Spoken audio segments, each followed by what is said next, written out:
Olá! Em um país com uma malha viária de mais de 1.700.000 quilômetros, a mortalidade da fauna devido a atropelamentos é uma das principais ameaças à biodiversidade, superando inclusive a caça. No Além das Montanhas de hoje, nós vamos falar sobre ecologia de estradas e também sobre o trabalho do MPMG junto a parceiros para evitar que os animais silvestres sejam vítimas das rodovias e dos carros que cortam o habitat deles. Aqui conosco no estúdio estão para falar sobre esse tema a promotora de justiça Luciana Imaculada de Paula, da SEDA, que é a Coordenadoria Estadual de Defesa dos Animais, do MPMG. Ela é doutoranda em Ciência Animal pela UFMG e mestra em Engenharia Ambiental pela UFOP. Remotamente conversa conosco o professor Alex Bager. Ele é coordenador do Centro Brasileiro de Ecologia de Estradas da Universidade Federal de Lavras, mestre e doutor em Ecologia pela Universidade Federal do Rio Grande do Sul. E aqui no estúdio temos ainda a presença do Major Robson de Almeida Machado. Ele é chefe de planejamento da Polícia Rodoviária de Minas Gerais e também parceiro da SEDA, do MPMG. Muito obrigado pela presença de vocês aqui hoje para a gente conversar desse assunto, né, que é tão interessante, que é a ecologia de estradas. Bom, antes da gente iniciar o nosso debate, a gente vai mostrar a dimensão desse problema com dados de atropelamentos de animais nas rodovias brasileiras. De acordo com o Centro Brasileiro de Ecologia de Estradas, 17 animais silvestres são mortos em atropelamentos nas estradas brasileiras por segundo. 1.300 por dia, 475 milhões por ano. No site do Sistema Urubu, um atropelômetro mostra em tempo real quantos animais já foram vítimas neste ano para cada um dos portes. Os animais pequenos são os mais atingidos, aparecem como 90% das vítimas de atropelamentos. Os de médio porte representam 9% do total e os grandes animais 1%. Nós estamos na região brasileira que registra o maior número de atropelamentos de animais em estradas. A Sudeste é responsável por 56% do total de casos, seguida pela região Sul com 29%, a Nordeste com 9%, a Centro-Oeste com 5% e a Norte com 1%. Em Minas, nos últimos 16 anos, foram registrados 5.210.000 atropelamentos de animais. Em 2014, tivemos o pico de registros, 88 mil. De lá para cá, os números vêm caindo. Neste ano, até agora, houve registro de 11 mil atropelamentos de animais. Eu vou começar perguntando para o professor. Professor, qual que é a avaliação que o senhor faz desses números diante, né, do tamanho da nossa malha, claro, em comparação com outros países? Como é que nós estamos? Primeiramente, Laura, muito obrigado. É um prazer enorme estar aqui, poder conversar um pouco, ter aí em conjunto a doutora Luciana e o Robson, para que a gente possa falar um pouco mais sobre esse problema que a gente já vem trabalhando há tantos anos. E realmente o atropelamento de fauna, ele é um impacto direto e contínuo que a gente tem. Ao contrário de algumas outras ações que são extremamente pontuais, nós temos carros andando nesses 1,7 milhões de estradas que você comentou a todo momento. E a todo momento nós temos novos acidentes, novos atropelamentos, que gera esse número assustador de 475 milhões de animais atropelados todos os anos.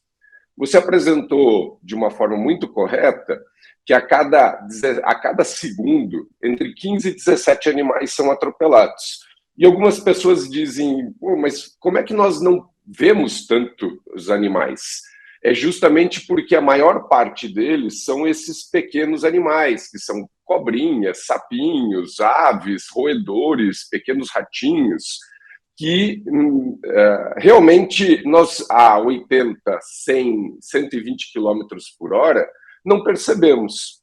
E isso é um problema, tanto entre os grandes, que são cerca de 5 a 10 milhões, são os maiores que nós temos, quanto dos pequenos.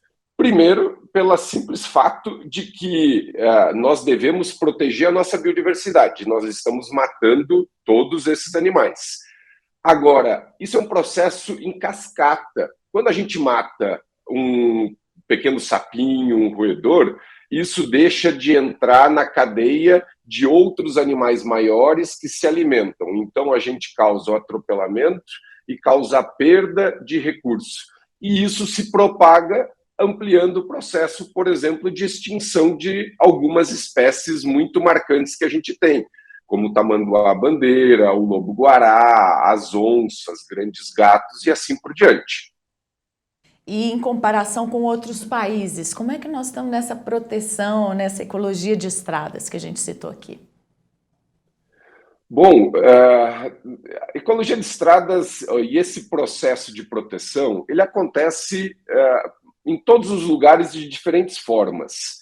Nós aqui no Brasil, eu creio que nos últimos 20 anos, tivemos uma intensificação muito grande no processo de discussão, de envolvimento dos órgãos públicos, de interesse de políticos, o Ministério Público, as próprias concessões ou os empreendedores começaram a pensar um pouco mais a respeito disso. Até porque, hoje em dia, todo o processo, um exemplo de fomento, de busca de recursos para a implantação de novas rodovias, passa por um processo ambiental de certificação. E aí a gente vê que o próprio governo, quando os tais dos green bonds, quando ele busca financiamento para obras, ele tem que mostrar para aqueles financiadores externos que vão injetar o dinheiro de que essa obra ajuda a proteger a biodiversidade, ou evita o atropelamento e evita outros danos, e com isso consegue captar recursos melhores. Existem vários lugares no mundo onde, obviamente, isso está mais avançado. A gente tem lugares onde o processo de implantação de passagens de fauna, por exemplo, já vem se desenvolvendo há 20, 30 anos. Nós aqui ainda somos muito incipientes nisso e um grande problema, a gente implanta, mas não monitora. Então, a gente não sabe se estamos fazendo certo dentro desse processo. Eu sempre digo que é um trabalho de formiguinha. A gente precisa gerar a provocação. Cada vez que muda o governo, a gente precisa voltar nos novos atores e catequizar eles para que isso seja uma pauta a ser abordada, e assim a gente vai trabalhando. Mas eu vejo que melhoramos consideravelmente em diferentes nuances de políticas públicas, de busca por processos de proteção nos últimos anos. Major, o senhor que trabalha no patrulhamento de rodovias, como é que avalia esse problema de atropelamentos de animais? O que leva a termos números tão grandes? Olá, na verdade o que a gente observa, principalmente nas rodovias estaduais, que são a maior malha que a gente tem em Minas Gerais, cerca de 27 mil quilômetros, é justamente a alta velocidade. Isso impacta muito na percepção que o motorista tem daquele ambiente no qual ele está circulando da rodovia e que ele consiga antecipar determinadas circunstâncias para evitar esse tipo de situação. No policiamento rodoviário, mais especificamente, um cuidado que se tem quando se fala principalmente na questão de estatística, ela não consegue alcançar o que o professor disse ali, na questão de pequenos animais, em que pese sejam extremamente importantes. Quando a gente vai falar no policiamento especificamente, a gente está voltado mais para a segurança no trânsito. Então, o que acaba impactando mais, o que acaba permeando os nossos dados, são mais aqueles acidentes, né, sinistros, onde os animais são de médio ou grande porte, e principalmente onde ocasiona-se um acidente, né, onde eu tenho ali realmente um veículo sinistrado, um ferimento de uma pessoa, aí sim aquilo acaba incorporando os dados. O que dificulta, né, de grande monta, aí a questão da percepção por parte da polícia vamos dizer assim, desse impacto geral que tem na fauna como um todo. Uhum. Quais que são os dados de atropelamento? A PRE faz esse levantamento de dados de atropelamento de animais? Em que rodovias que a gente tem mais problemas? Eu até trouxe alguns dados aqui, a gente tem de fato só uma percepção. De 2012 até 2016, a gente tinha acima de 2.000 atropelamentos de animais como causas de acidentes. Isso então, em que período, em que prazo? Não, o ano todo, né? Por ano. De 2012 a 2016, por ano, acima de 2.000 atropelamentos. E eu volto a insistir que eu não estou falando de atropelamentos de animais como causa de sinistros de trânsito. Ou seja, onde um carro sinistrou em razão de ter atropelado um animal. E a partir ali de 2017 até 2021, isso cai bastante para cerca de 1.200 por ano. E esse ano a gente está num patamar de 1.100 até o momento. Doutora Luciana, qual que é a sua análise desse problema em relação a Minas, né? E essa diminuição também, né? A gente viu que nos dados nacionais também há uma diminuição nos últimos anos. Pode ser um reflexo desse trabalho que está sendo feito? Então, Laura, eu queria agradecer a oportunidade de estar aqui com parceiros da coordenadoria para falar desse tema que é tão importante para o nosso trabalho. A coordenadoria, para entender melhor essa questão, ela desenvolveu um projeto chamado Bioinfra Minas, em parceria com o Centro Brasileiro de Ecologia de Estradas, né, com à frente aí o professor Alex, e que foi financiado pelo Fundo Especial do Ministério Público. Esse projeto ele fez um diagnóstico do Estado com relação às rodovias, para entender aquelas espécies que eram mais impactadas, em que locais isso ocorriam, para direcionar o nosso trabalho, né? Nós temos as ferramentas jurídicas para atuar em face, por exemplo, das operadoras das rodovias, as empresas, né, que receberam a operação da rodovia em concessão pelo Estado, contra o próprio Estado, né, para que implementem medidas aí que possam evitar os acidentes, mas, de um modo geral, nós precisamos compreender a dinâmica dessa questão, né, e a partir desse diagnóstico, nós podemos direcionar agora as nossas ações de uma forma mais segura e efetiva, o que nós esperamos. Ao final do diagnóstico, e houve aí, é importante a gente mencionar, um atraso nesse trabalho em decorrência da pandemia, porque os trabalhos de campo eles foram suspensos durante o período ali, né, em que houve a quarentena, mas nós apresentamos ao final do diagnóstico esses dados ao poder público, né? Era um produto do projeto que foi financiado pelo FUNEMP, fazer um seminário com os atores interessados. Então, nós apresentamos e creio que isso possa ter mobilizado algum tipo de mudança dentro da estrutura estatal. Em reuniões aí com lideranças do Estado já nos foi mencionado, né, que considerando isso, haveria, por exemplo, melhorias no termo de referência para os monitoramentos necessários ao licenciamento ambiental das rodovias, por exemplo, por parte do IEF. Também, dentro da Secretaria de Estado de Meio Ambiente, um compromisso de inserir essa pauta nas novas concessões, né? Era um tema que pouco se falava, né? Mas os impactos são evidentes, né? Não só para a biodiversidade, mas para a própria segurança dos seres humanos que trafegam nessas rodovias, né? Daí a importância de trabalharmos isso dentro do Ministério Público. Mas eu tinha perguntado em que estradas a gente tem mais problemas de atropelamento de animais e de acidentes, né? Provocados que envolvam pessoas também, né? Por causa dos animais na estrada. Eu vou elencar para vocês aqui as 5 maiores. E aí eu volto a insistir, né, porque eu não posso deixar de fazer isso, de que aqui nós estamos falando daqueles atropelamentos onde decorreu-se daquilo um acidente, né, um sinistro de trânsito. Então, hoje a maior preocupação nossa é a MG 050, que é a que tem o maior número de atropelamentos, né, de sinistros. Trecho? Não, eu não tenho o trecho dela aqui especificamente. Tá? A MGC 120, MGC 135, MGC 491 e a MGC 010. Essas são as que nós temos a maior preocupação, as que apresentam o maior índice, né, onde a gente tem mais acidentes envolvendo atropelamento de animais. Aí são animais de médio ou grande porte, né? Geralmente médio e grande porte, isso. O que a gente fala assim, ó, tem uma cifra que ela fica muito oculta nesse sentido.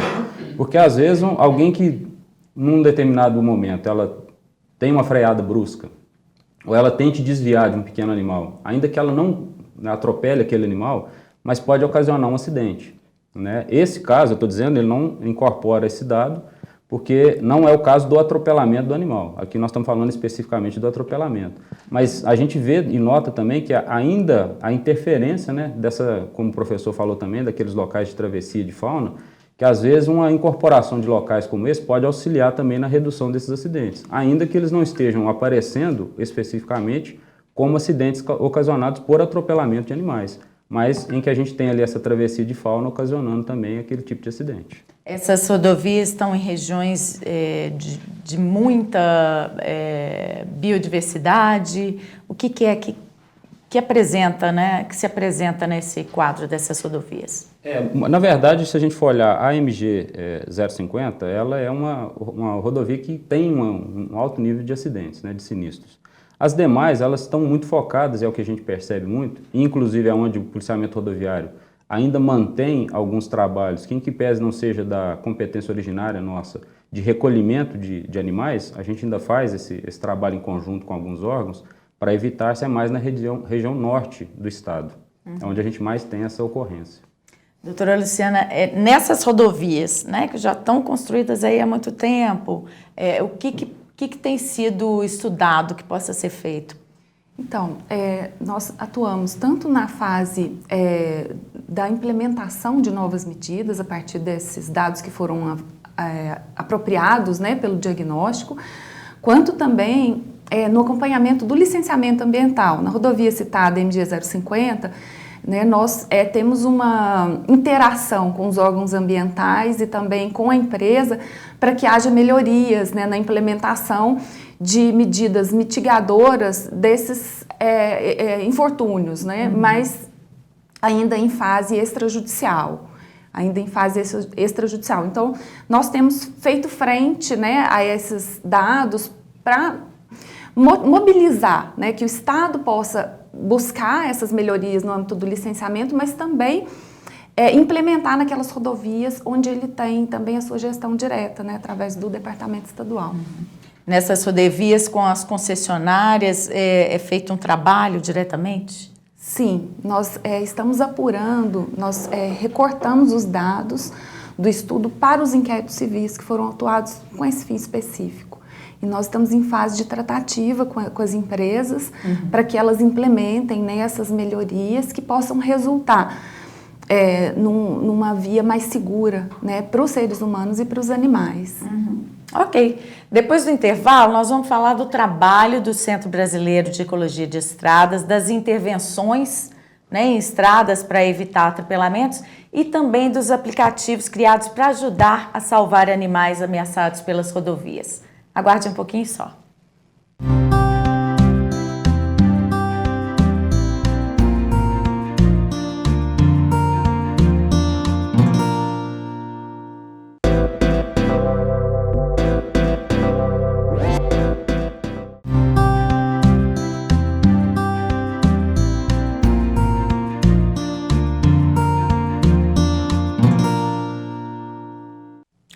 No Além das Montanhas de hoje, estamos falando sobre ecologia de estradas e também do trabalho que é feito para evitar o atropelamento de animais silvestres.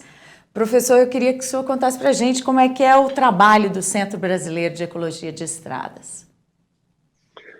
Muito bem. Bom, o centro hoje sempre, né, era aqui da Universidade Federal de Lavras, tá, aqui em Minas. Ele foi criado no começo de 2012 e ele surgiu justamente por causa dessa mudança de perspectiva em termos de impactos de estradas. Nós realizávamos muitos trabalhos de pequena extensão, 100 quilômetros, 200 quilômetros, e em 2012, quando nós fizemos a estimativa dos 475 milhões de animais atropelados, que nem nós tínhamos essa ideia dessa magnitude, nós pensamos, precisamos estabelecer um centro que atue com pesquisa científica, extensão, capacitação, fortalecimento de políticas públicas e desenvolvimento de tecnologia que ajude dentro desse processo, não numa pequena área aqui na volta de Lavras, mas sim em todo o território brasileiro e que pudessem até mesmo influenciar ações em outros países, sobretudo aqui na América do Sul, América Latina. E foi isso que aconteceu. A universidade estabeleceu, então, a criação do centro. E de lá para cá a gente tem trabalhado com formação de pessoas, tanto em nível de graduação quanto em nível de pós-graduação, desenvolvendo pesquisas científicas. Só que nós, mais do que aquela questão da publicação do artigo, a ecologia de estradas é algo muito aplicado. Então, a gente acaba se envolvendo muito com órgãos governamentais, com o Ministério do Meio Ambiente, com o Ministério Público em diferentes instâncias, com as próprias concessões de rodovias.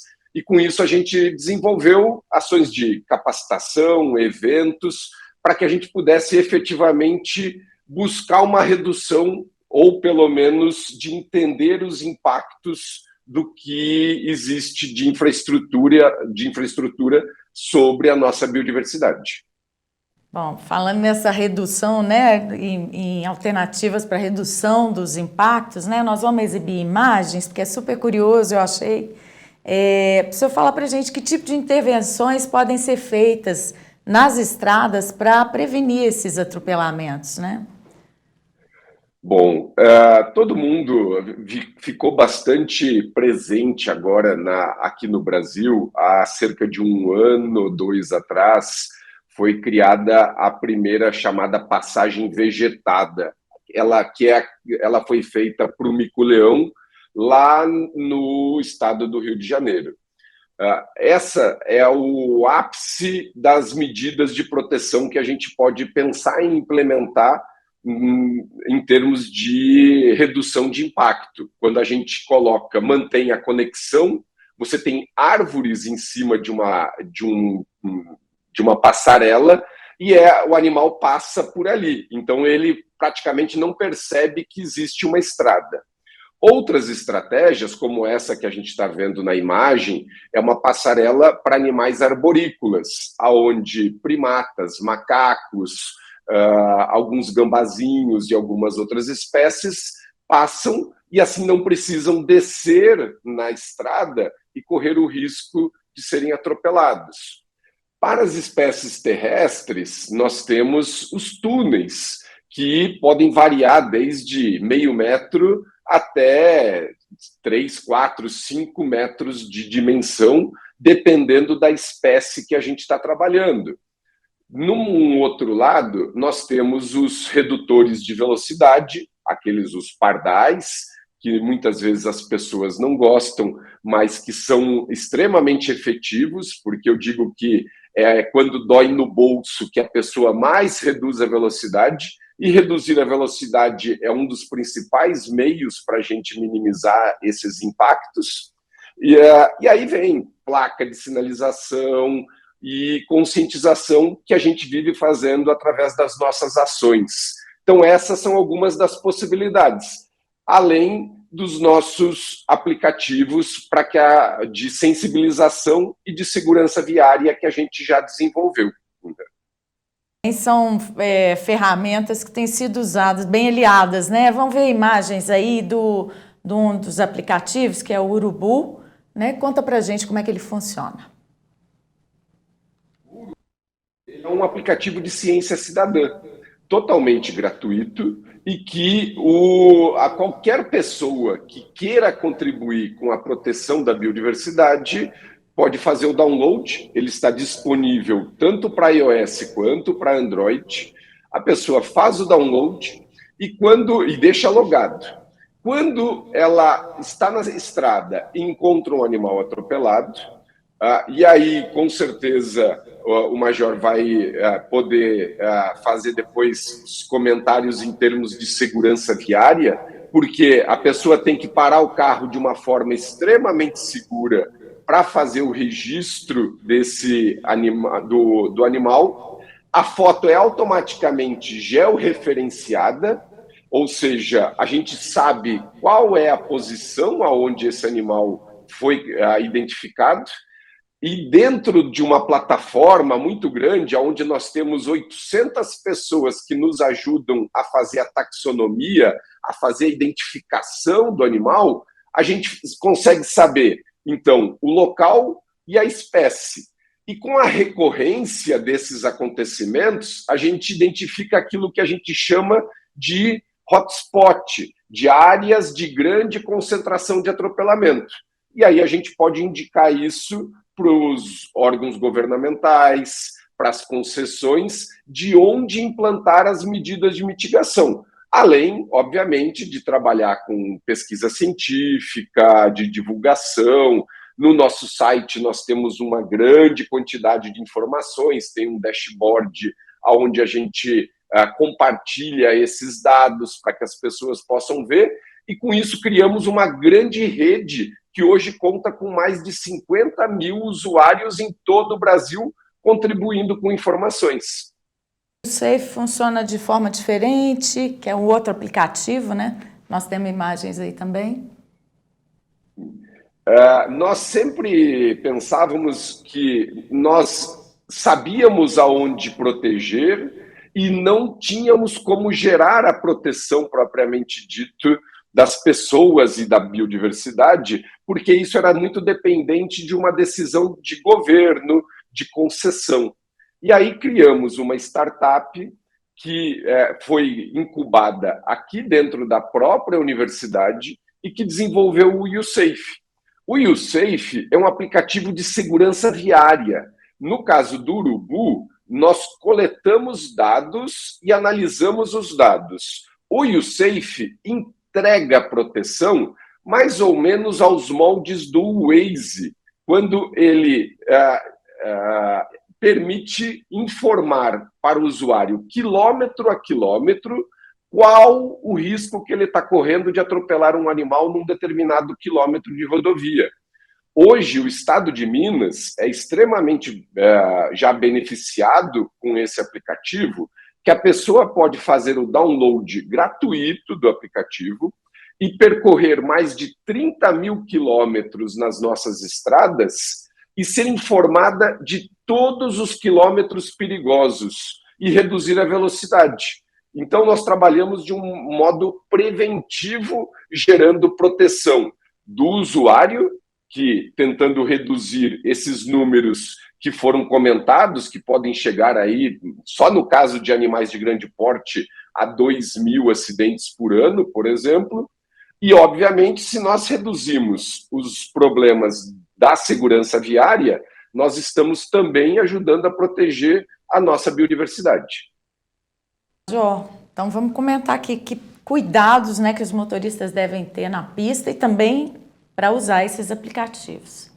Eu achei extremamente interessante a posição e os aplicativos, porque até um dado que a gente trouxe aqui para a audiência é do horário em que a gente tem o maior nível de atropelamento de animais. E é justamente de acordo com o comportamento animal, de atravessar a pista e da pouca visibilidade, que é no início do período noturno. Então, por volta de 18 horas até as 22 horas, é onde a gente tem o pico de atropelamentos de animais em pista. Então, coincide um horário que eles se deslocam mais com o horário que está baixando a visibilidade na estrada. Sim. Não apenas o deslocamento em si, mas também essa falta de visibilidade, na verdade. Tanto para o animal, que vai atravessar, quanto para o motorista também, que só vai encontrar e só vai visualizar esse animal muito próximo, em razão do período noturno da baixa visibilidade. Algo que é extremamente interessante dos aplicativos e essa questão de conseguir entender esses hotspots, onde existe a maior probabilidade de haver essas travessias em face de outros acidentes que já ocorreram naquele local, outros atropelamentos. E, como o professor disse, a melhor alternativa que o nosso condutor pode ter é, de fato, a redução da velocidade. Porque isso implica em duas questões muito prementes para o motorista, que é principalmente a capacidade dele, né, de tempo de reação, para que ele, numa velocidade menor, ele tenha maior tempo de reação, e também a capacidade do veículo de promover aquela reação sem que isso ocasione também o sinistro do veículo. Porque alguns deixam, porque estão já em alta velocidade, um animal às vezes é de pequeno porte, ele deixa de fazer alguma manobra para evadir, né, para tentar desviar daquele animal, em face do risco que ele tem com relação a um capotamento, uma saída de pista e tudo mais. Então essa baixa velocidade, né, aliada ao comportamento dele, interpretando esses dados que estão disponíveis aí, é que vai fazer com que ele tenha maior segurança para, no caso de possibilidade de ter um animal na pista, ele conseguir fazer ou a frenagem com segurança ou desviar daquele animal com segurança também. Como é que a Polícia Rodoviária atua nessa prevenção, conscientização dos motoristas? A polícia faz isso? A gente trabalha mais integrado a outros órgãos, né, na tentativa de sensibilizar as pessoas através de campanhas, entre outros objetivos, mas também na realização de operações policiais. E principalmente a interação com os órgãos, como o professor também volta a insistir, ele falou, e até a doutora também tem isso muito dentro do trabalho que eles fazem, que é da composição de legislação, do estabelecimento com outros órgãos de locais onde há maior risco para que seja implementado algum tipo de ou passagem privilegiada para os animais, ou então um redutor de velocidade que faça também essa obrigação para que a pessoa efetivamente reduza a velocidade. Que é o que funciona, né, na prática. É o que a gente falou. Nós, né? Exato, ele está muito aliado a essa capacidade de resposta, porque nós não podemos, e veja, é interessante, o que a gente conseguiu visualizar de todo o estudo, né, óbvio, de um recorte, é claro, do estudo do professor, é que o animal, é difícil de mudar o comportamento do animal. Então, não é um animal domesticado. Nós estamos falando de animais silvestres. Então, a implementação dessas passagens privilegiadas, ela auxilia muito. Mas em um dado momento ou outro, o animal pode optar, sim, por passar pela rodovia. E em locais onde não existe, não há como adestrar o animal silvestre para que ele atravesse a rodovia com segurança. Então, nós precisamos o quê? Nos conscientizarmos como motoristas, condutores de veículos, para reduzir a velocidade onde existe a sinalização para a travessia de animais, para que a gente também, como seres pensantes, a gente consiga efetivamente implementar ações tendentes a salvaguardar a integridade desses animais. Perfeito. Doutora Luciana, qual que é a importância desse trabalho integrado, né? A universidade colaborando com esse tipo de trabalho, a Polícia Rodoviária, né? O trabalho da Polícia Rodoviária e também para o trabalho do Ministério Público, né? Nessa atuação perante os órgãos responsáveis. Então, na verdade, são conhecimentos que se complementam, né? A atuação da coordenadoria dos animais, em geral, ela depende de outros saberes, né, para poder se organizar. As ferramentas jurídicas, elas podem não ser efetivas sem esses dados, né, que o professor, o major, nos apresentaram. Por exemplo, um trecho de rodovia em que há um número expressivo de atropelamentos de equídeos, né, que nós trabalhamos aí em conjunto com a Polícia Rodoviária Estadual. Nós observamos que nos municípios adjacentes ali à rodovia não havia, o que o major mencionou, a implementação da legislação no tocante ao tráfego de veículo de tração animal. O artigo 53 do Código de Trânsito brasileiro, ele estabelece a responsabilidade dos municípios de legislar e regulamentar esse trânsito de veículos tracionados por animais. Mas nos municípios isso não ocorria. Então há uma fuga dos animais, né? O tutor do animal, ele não é fiscalizado, né? É um retrato que nós tivemos ali no inquérito. Então esse animal ele permanece solto, né, nas vias públicas e eventualmente vai até a rodovia, ocasionando ali um número enorme, né, impressionante de atropelamentos de equídeos, né, e dado o porte do animal, em geral são acidentes graves, né. A gente estava falando aqui de animais silvestres, mas cavalos, bois, cachorros, né? Exato. Isso acontece muito, né? E aí são acidentes gravosos, né. Para fazer frente, né, a esses dados que nos foram também apresentados aí pela Polícia Rodoviária Estadual, nós criamos um projeto Equídeos na coordenadoria para trabalhar junto aos municípios, né? Nós realizamos o diagnóstico dos municípios da região metropolitana para verificar como o município se organiza para tratar essa demanda do animal de grande porte dentro do seu perímetro. E nós observamos assim que, em geral, não há uma estratégia bem estabelecida. Essa lei, né, que atenderia o Código de Trânsito, ela não foi ainda implementada.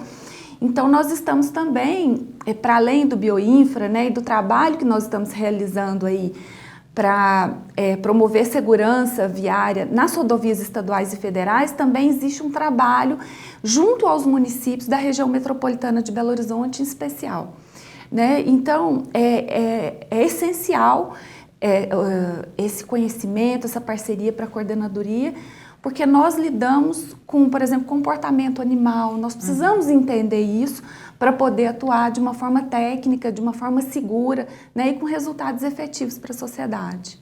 Várias cidades são cortadas, né, por estradas, né, Major? Essa questão dos animais domésticos que os donos não têm controle é preocupante também.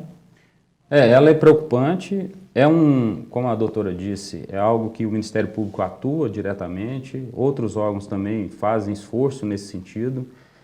Não obstante as dificuldades que existem, ainda é algo em que a gente pode trabalhar mais no sentido da legislação, que é um contraponto com a questão do animal silvestre, onde a gente tem um maior descontrole por parte da gestão pública em cima disso. Como a gente disse uma vez, que a gestão do animal silvestre, ela cabe de forma difusa, não há um responsável específico para aquilo. Então, esse controle é mais complexo de ser feito. Bom, no próximo bloco nós vamos falar sobre o projeto Bioinfra Minas, que é da SEDA, do Ministério Público de Minas Gerais, a Coordenadoria de Defesa dos Animais, que é referência no país, também por seu ineditismo. Já já nós vamos falar disso, né, doutora? Aguarde um pouquinho só.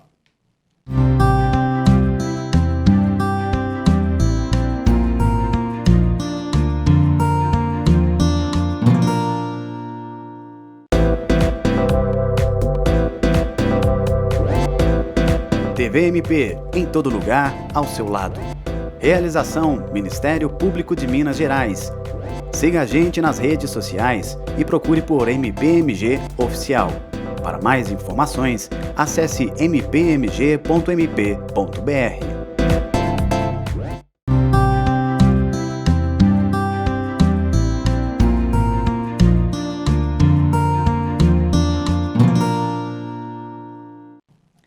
Estamos de volta e neste último bloco do Além das Montanhas nós vamos falar sobre o trabalho do Ministério Público de Minas na preservação da nossa fauna. Doutora Luciana, em novembro de 2021, né? A SEDA completou 10 anos de atuação especializada na defesa dos animais. Queria saber qual que é o balanço, a importância desse trabalho desenvolvido nessa década. Então, é importante dar um passo atrás até para lembrar que a coordenadoria estadual, ela nasceu, né, de um grupo especial de defesa da fauna, era chamado assim o GDF, que era composto por membros e servidores do Ministério Público, e que a criação desse grupo, ela atende aí aos reclames da sociedade civil, da proteção animal em Minas Gerais, que apresentou ao Ministério Público, né, esse anseio de que houvesse um núcleo especializado para produzir conhecimento sobre a defesa dos animais, né? E felizmente, né, a administração à época entendeu que era possível atender, né, esse anseio da sociedade civil e criou o GDF. E aí se passaram anos, né, até a criação da coordenadoria, uma estruturação, né, com equipe própria, com local, né, e com a designação de um promotor para atuar, né, com exclusividade, né, e eu tenho a honra, né, de ocupar essa posição. A importância de um órgão especializado, ela é no sentido de trazer para o promotor natural, que é ali o ator que decide, né, como atuar, como organizar ali a sua estratégia, elementos daquele tema, específicos daquele tema. Lembrando que esse promotor de justiça, ele atua em várias frentes. Ele é o promotor da saúde, ele pode ser o promotor do patrimônio, então, criminal, ele tem muitas esferas de atuação, né, quando nós lembramos de um promotor do interior. Então, esse núcleo especializado, ele traz esses recortes específicos e pode atuar em conjunto com o promotor, dando mais segurança, mais efetividade às atuações, né? E um número assim que eu fico muito feliz de trazer é que os casos que chegam à coordenadoria, mais de 90% eles se resolvem através de autocomposição, através de acordos, né? Então, favorece muito o diálogo quando nós trazemos os elementos que são de fato importantes e que talvez esse promotor natural, dadas aí as suas inúmeras atribuições, não tivesse condição de por si mesmo trazer, né, para o seu procedimento investigatório. E a coordenadoria, ela tem aí um grande apoio, né, da sociedade civil, ela tem contado também com a simpatia dos órgãos de execução. Nós temos muitas demandas internas, né, o que nos traz muita alegria. E ela trouxe avanços significativos na defesa dos animais através tanto das ações educacionais, né, dos seminários. O professor Alex eu conheci numa dessas ações educacionais, né, a primeira que nós realizamos, e talvez o primeiro seminário do Ministério Público em Defesa dos Animais foi realizado pelo grupo, né, antigo grupo especial, e a produção de conhecimento técnico, jurídico, específico que fica no nosso blog, nas nossas redes sociais. Então isso estabeleceu um canal de comunicação muito importante com a sociedade, com os gestores e através dos nossos projetos. Um dos nossos maiores projetos é o Programa Regional em Defesa da Vida Animal, o ProDevida, em que nós motivamos os municípios a criar políticas públicas para manejo populacional de cães e gatos nas cidades. Temos outros projetos, né? Mas esse talvez seja um dos maiores. E também o Bioinfra, né? Que é o tema aqui do nosso diálogo hoje, né? Que busca estabelecer aí o cenário em Minas Gerais com relação à segurança das estradas, né? Com enfoque de proteção da biodiversidade. Como é que funciona o Bioinfra? Desde quando? Quais são os objetivos desse projeto? Então, eu conheci o professor Alex nesse seminário que nós fizemos aqui e depois continuamos, né, trocando aí mensagens tentando amadurecer uma forma, né, de atuarmos conjuntamente, aí, dado, né, essa conexão, né, do nosso trabalho em algum ponto. E chegamos a esse projeto chamado Bioinfra Minas. Nós apresentamos esse projeto ao Fundo Especial do Ministério Público, que aprovou o custeio. Então, ele foi custeado pelo FUNEMP, né? E o professor Alex, ali, com a equipe que ele selecionou, fez um trabalho de campo e também da análise de dados, né, que ele gerencia, para verificar em vários recortes, né? Quais são os hotspots de atropelamento das rodovias em Minas Gerais?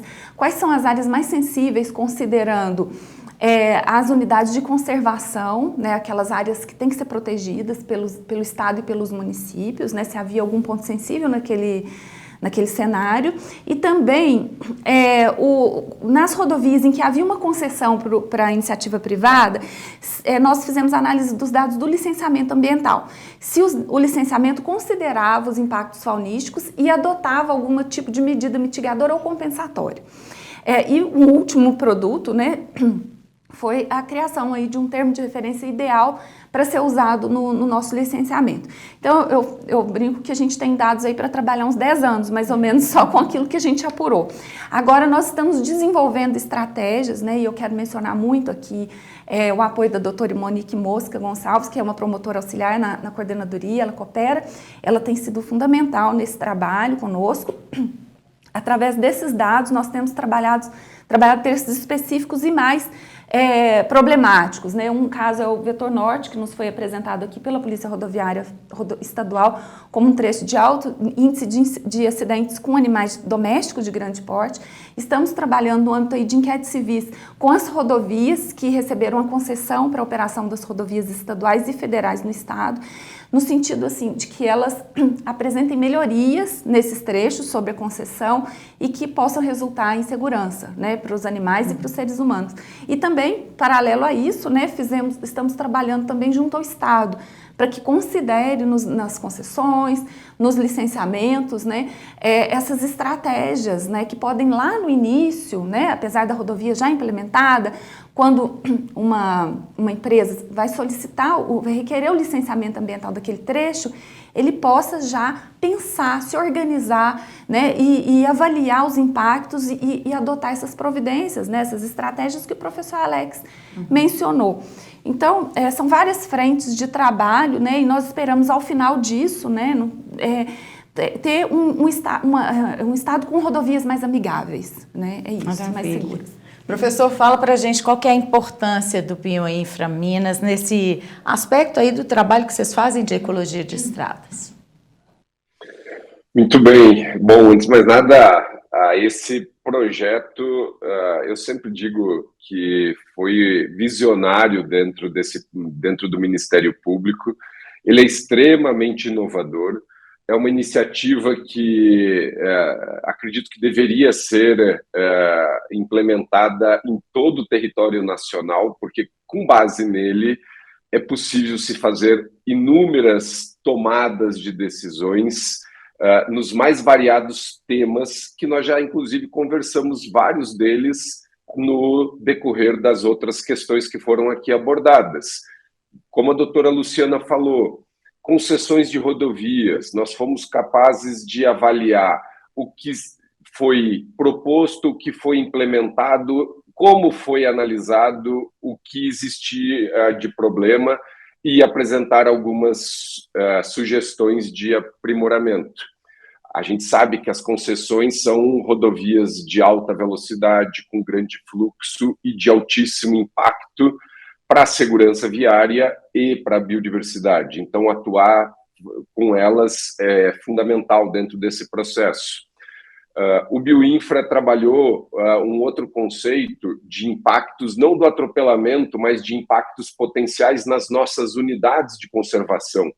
E isso é muito bom, porque subsidia, por exemplo, o próprio IEF a entender quais são as unidades de conservação que estão sendo mais impactadas dentro do nosso estado e, a partir disso, poder fazer tomada de decisão, ou quando uma nova estrada vai ser pavimentada ou vai ser criada, o quanto ela vai estar impactando as nossas unidades. Isso, nós já temos esse produto.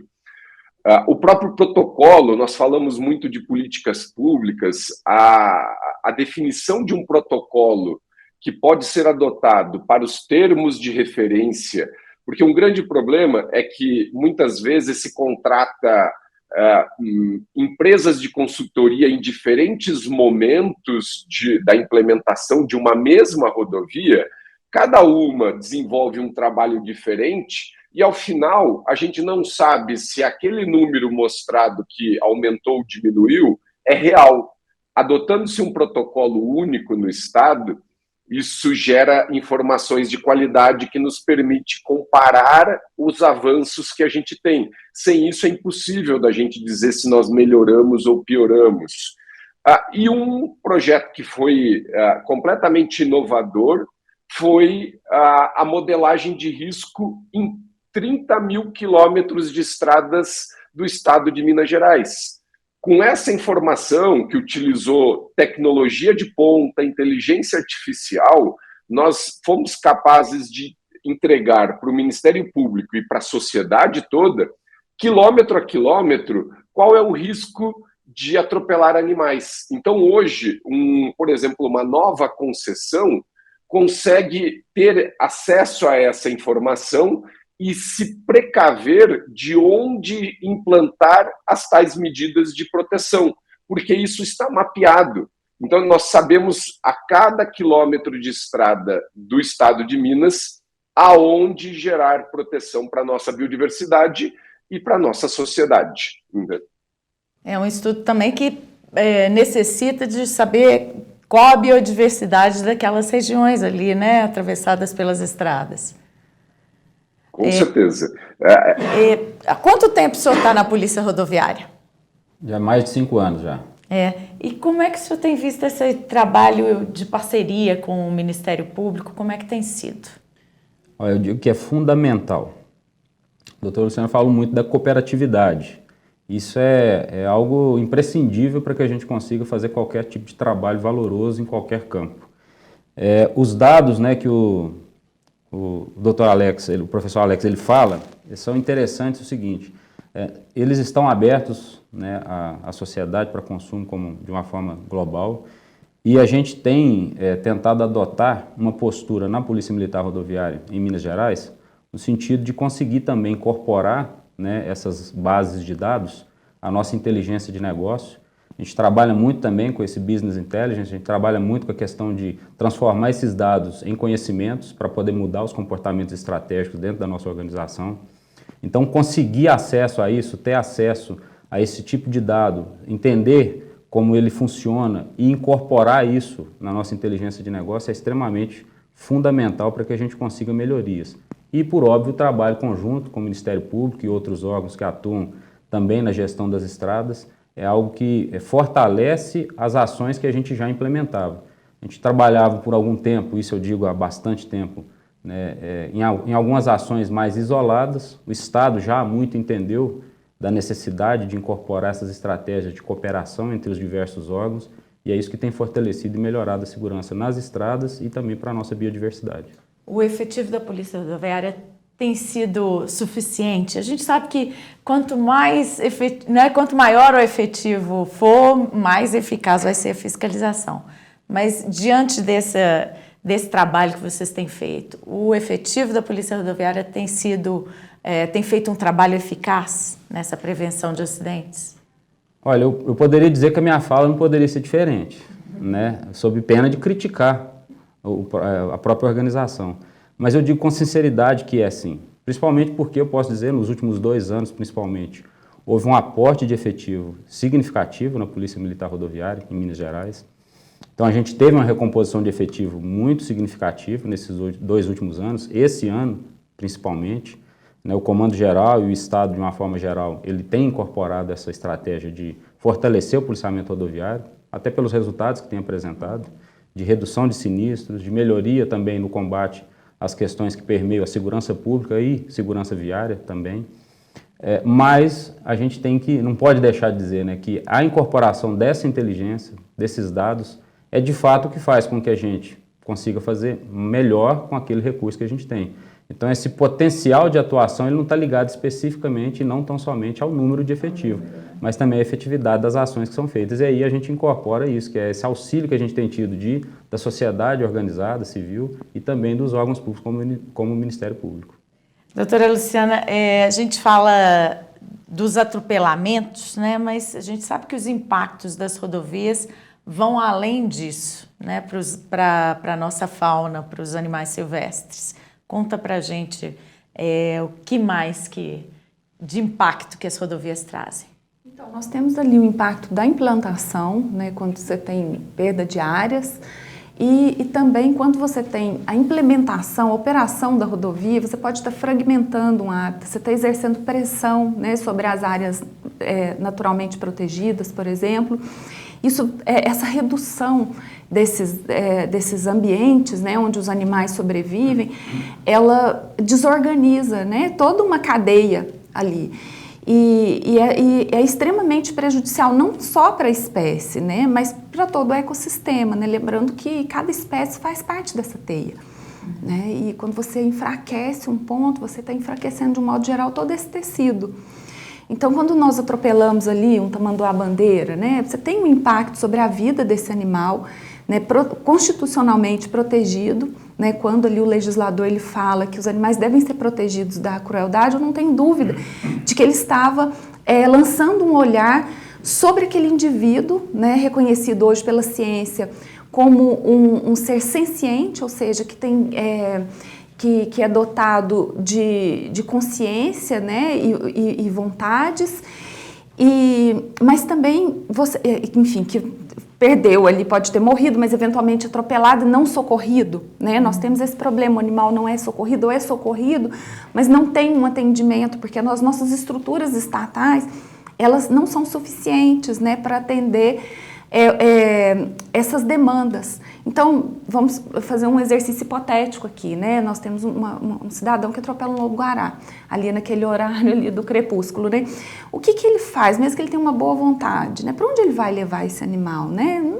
é muito difícil de responder essa pergunta, né? Então, esse animal pode sofrer, ele pode morrer. Claro que é cruel isso, né? O Estado está negligenciando esse cuidado. Mas também nós temos que pensar nos efeitos em cascata que a morte desse animal pode ser uma fêmea, né, que tem crias.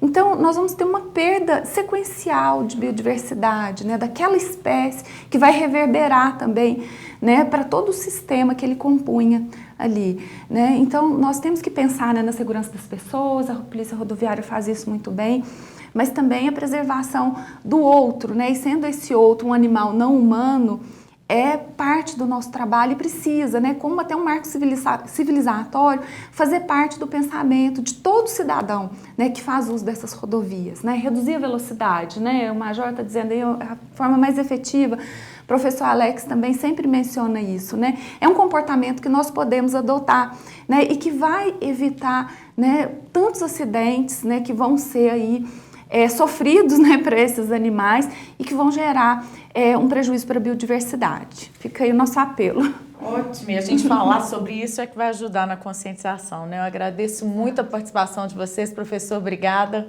Major, foi um prazer. Doutora Luciana, mais uma vez, né, aqui conosco. É um prazer sempre, obrigada por esse espaço. Obrigada a vocês. Professor. E a vocês que estiveram conosco aqui no Além das Montanhas, eu agradeço pela audiência, continue ligado na TV MP. Até breve.